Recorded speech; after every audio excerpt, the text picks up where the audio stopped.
Profesora, compañeros, somos del grupo C de la unidad didáctica Preparación para la Vida Profesional. En esta ocasión voy a exponer sobre el producto académico número 3.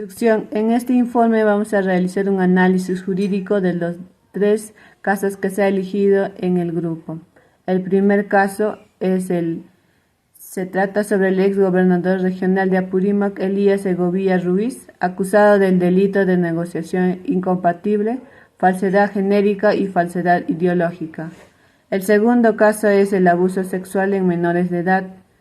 Y el tercer caso es la discriminación de un profesional de salud que postula a un vacante, a un trabajo, a una convocatoria. Análisis de los casos. Caso 1. El caso 1 es el ex gobernador regional de Apurímac, Elías Segovia Ruiz, acusado del delito de negociación incompatible, falsedad genérica y falsedad ideológica.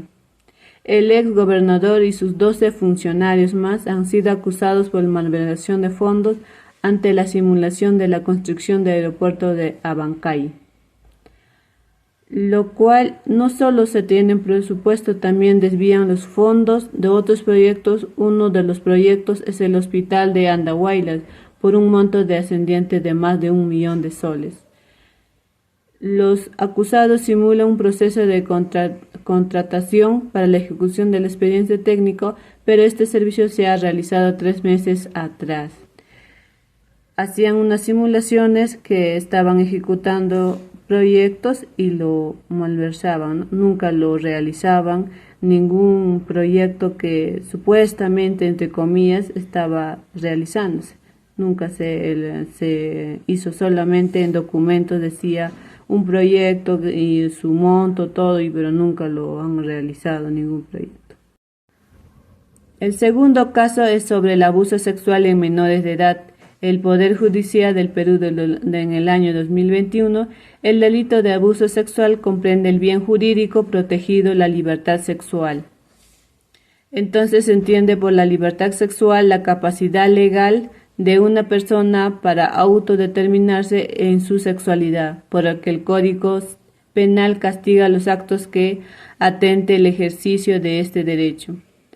Asimismo, el Estado protege el bien jurídico. Indemnidad sexual por el sujeto pasivo no tiene la capacidad de decidir sobre su actividad sexual, como vemos en niños, ¿no? Sin dejar de mencionar que los menores entre 16 y 18 son incapaces relativos que pueden determinar sobre su actividad sexual, pero implicaría castigo en caso de mantener relaciones sexuales con personas entre edades mediante engaños. Bueno, compañero, de acuerdo al caso planteado y en la elección que estamos realizando respecto a la discriminación de esta postulante laboral, también podemos tener en cuenta de que no solamente se trata de discriminación, sino que también estamos ante un término en Internet que lo podemos encontrar como moving laboral. Esto como tal no está contemplado en nuestro Código Penal. Sin embargo, el moving laboral está definido básicamente en el marco doctrinal como aquella manifestación que se circunscriben a las siguientes excepciones. Entonces tenemos por un lado el maltrato laboral, o sea, el moving laboral también está enmarcado dentro del maltrato laboral, de la persecución laboral y de la discriminación laboral. Entonces, respecto al moving laboral, también podemos decir de que nos encontramos en una probable denuncia también que puede realizar la señorita. ¿Por qué? Porque nuestro Código Penal sí establece el acoso. Entonces, para una descalificación laboral, su vida privada no corresponde, porque ya que para una descalificación laboral no es competencia de los que están dentro del proceso, de los que manejan el proceso, investigar la vida privada de los demás.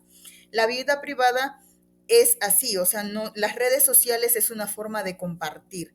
Además, se puede observar también de que la señorita dentro de todos los exámenes que ha estado realizando en el proceso de selección, ha salido victoriosa, solamente faltándole las entrevistas, o sea, no falta mucho.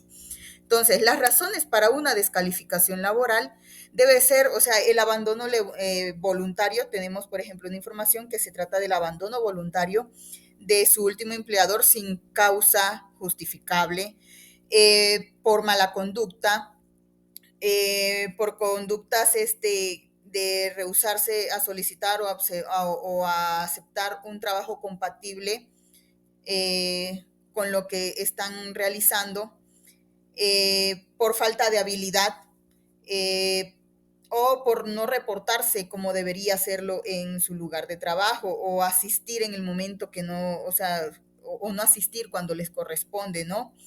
Entonces, también podemos ver un informe también revisando en cuanto a esta descalificación laboral, de que las redes sociales no están enmarcadas en nuestra normativa laboral. Las redes sociales constituye parte de lo que el derecho, nuestra Constitución establece en el artículo 2 de la Constitución, es parte también del desarrollo de la libertad, de las personas, ¿no? No es motivo de discriminación lo que ella haya puesto en el Facebook. Entonces, el trabajo es parte de la vida privada la vida privada del postulante no tiene nada que ver, en resumen, con el proceso de selección. Más bien, por el contrario, podría la postulante realizar, además de una denuncia por discriminación, también por acoso. Ese sería mi razonamiento. Continúen ustedes, compañeros. En conclusión sobre nuestros casos, en primer caso concluimos, en cuanto al análisis jurídico, tenemos que la acusación se desarrolla por un lado y en torno a los delitos contra la administración pública en la modalidad de negociación incompatible en el artículo 399 del Código Penal, y por otro lado en el torno de delitos contra la fe pública en la modalidad de falsedad genérica en el artículo 438 y falsedad ideológica en el artículo 428. Código Penal. Respecto al primer delito, este se configura siempre y cuando un funcionario o un servidor público se interesa y aprovecha indebidamente de su cargo, en forma directa e indirecta, por simulación de los contratos u operaciones realizadas por los particulares con el Estado.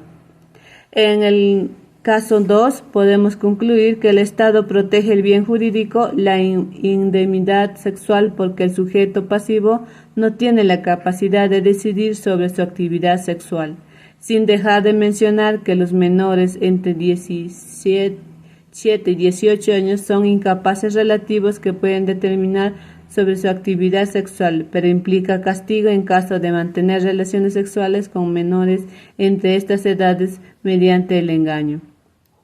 En el caso 3 concluimos la discriminación en el empleo y la ocupación tiene muchas formas y ocurre en todo tipo de contexto laboral.